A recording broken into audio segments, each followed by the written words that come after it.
Just days after the one-year anniversary of Russia's invasion of Ukraine, German Chancellor Olaf Scholz traveled to Washington to meet with President Biden. The war and its ripple effects were topics 1, 2, and 3 on the agenda the White House publicly announced. Right after he left the White House, Chancellor Scholz agreed to sit down for an exclusive interview with me. Chancellor Scholz, pleasure to have you on, sir. Thank you for having me. So the leader of the German opposition, Friedrich Merz, says today, why is Olaf Scholz in Washington? What is he doing there? I thought I'd give you a chance to respond to him. I already told the Parliament what I'm doing here. I'm talking to the President, and this is not the first talk. I was here 1 year ago, but we met quite often, and we have a lot of phone calls, video conferences where we speak together. So this is part of a permanent dialogue of the two nations, of the President and me, and it's also a sign of a very good friendship and cooperation of the two countries. How does Joe Biden strike you as a leader? You've met many leaders all over the world. What strikes you about Biden? He is very informed about international relations. I think he's one of the most skilled presidents, knowing how things are running in the world, which is important in times that are becoming more dangerous and will see a lot of changes. And he is really a good man looking at the transatlantic partnership, which is so important for Europe, but also for peace of the world and for NATO. And I think there is something which we have in common, looking at the people you in the United States call the middle class. And I think it is important that we don't forget about their perspectives and their lives and their hopes. And so I like him. When you were talking to President Biden, you must have confronted the reality that the war in Ukraine does appear to have settled into something of a stalemate. Neither side is making major advances. The Russians seem to have made some advances. Where does it go from here? Looking at the situation, which looks like what you explained to us, we have to understand where we are coming from. So it was the idea of Russia that they will conquer the whole country in a very short time, and they did not succeed. They had to regroup their troops back from Kiev, where they started their invasion. Now they are doing this very ugly, aggressive war in the east of Ukraine. And Russia never expected the strength of Ukraine, of the people, the braveness, how they defend their country. And he never expected that they are what he is not accepting, a nation, and altogether. And on the other hand, he misjudged the unity of Europe, of the United States, and all the friends of Ukraine, and the permanent supply of weapons we give to the Ukraine. And so they were able to defend their country, and they will be able to do it in the future. It is very difficult to judge what will be the next things to happen in Ukraine, but there is something which is absolutely clear. We will continue to support Ukraine with financial, humanitarian aid, but also with weapons. But if this continues for years, Ukraine as a country will be destroyed. Its economy is already down 40-50%, depending on what estimate you look at.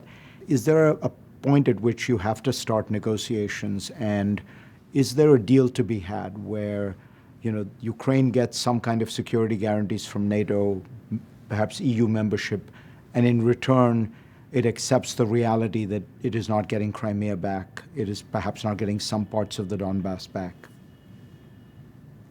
There will be no decisions without the Ukrainians. We will not take decisions instead of them. We support them. But should they? Would you encourage them to take these decisions? So we told them that they can go for membership in the European Union, and they are working to make progress in all the criteria that are important for this. I think they know that we are ready to organize a certain way of security guarantee for the country in times of peace to come, but we are not there yet. And To my view, it is necessary that Putin understands that he will not succeed with his invasion and his imperialistic aggression, and that he has to withdraw troops. This is the basis for talks. And if you look at the proposals of the Ukrainians, it's easy to understand they are ready for peace, but there must be something done, and this has to be done by Putin. Next on GPS, more of my exclusive interview with the Chancellor of Germany, Olaf Scholz. No one really expected 1 year ago that we would easily economically survive a situation where there is no gas supply to Germany and many parts of Europe from Russia anymore. Chancellor Scholz, let me ask you about your extraordinary speech to the German Bundestag, where you talked about a kind of revolution, a turning of German foreign policy. Whole world looked at it and was struck by what an extraordinary statement it was.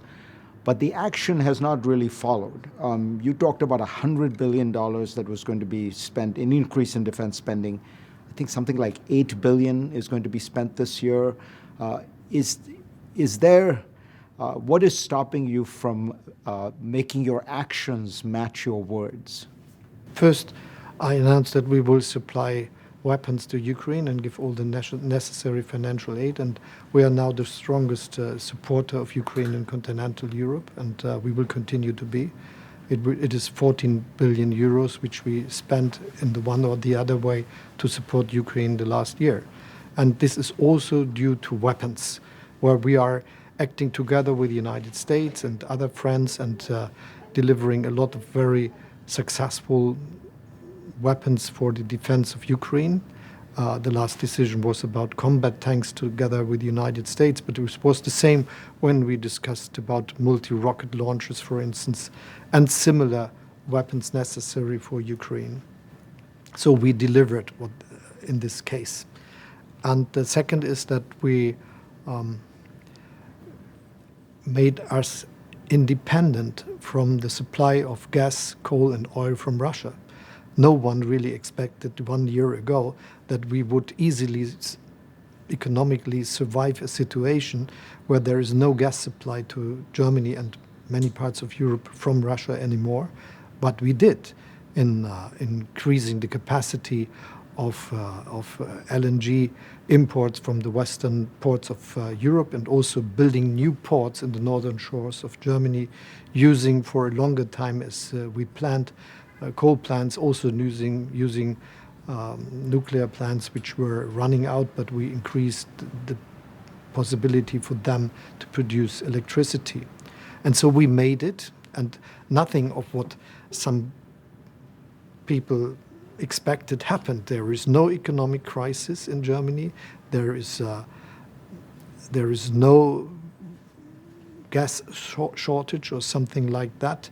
And all the more reason to spend more money on defense now. And there is also social stability. Yes, we spent altogether 300 billion to stabilize our economy and save the pockets of the normal people, that they can survive a situation of increasing prices and increased prices for energy, which we are seeing that they are going down again. And also we started with investing more in our defense, and it is absolutely clear that we will go to 2% of our GDP as is agreed in NATO. When? We are starting with this, and we are not spending 8 billion. We are spending quite a lot because we already have the highest defense budget in the European Union, to be very clear, as Germany. But we are willing to increase this. But it is not that we are going to a shopping mall and saying, I would to buy this or this. And it is even different as if we would buy some cars or trucks, which you can ask companies to do, and you will have them right the next day or in 2 or 3 or 6 months' time. In many cases, we have to make the industry starting their production and delivering this to us. And this is the idea behind this 100 billion fund, which was agreed by the parliament with a 2/3 majority, that we can take now the decisions that are necessary for the long-term supply of our army. And this will be about tanks, and it will be about air defense, and it will be about munition.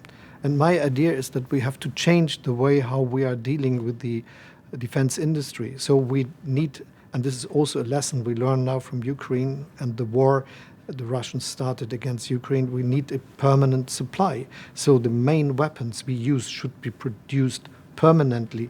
This is also for all the necessary maintenance, and this is also for munition.